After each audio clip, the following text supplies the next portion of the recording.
Head Viljandimaa inimesed ja kaugemalt külalised, 24. august sellel aastal ehk siis juba järgmine laupäev on see päev, kui ma kutsun teid kõiki Holstrepolli spordikeskusesse. Ma loen siit seina pealt, et seal on terve päev igasuguseid toredaid tegemisi alates 11.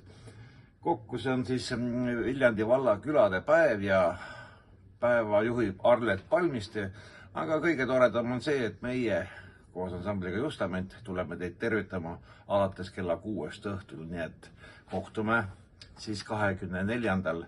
augustil seal Holstrepolli spordikeskuses.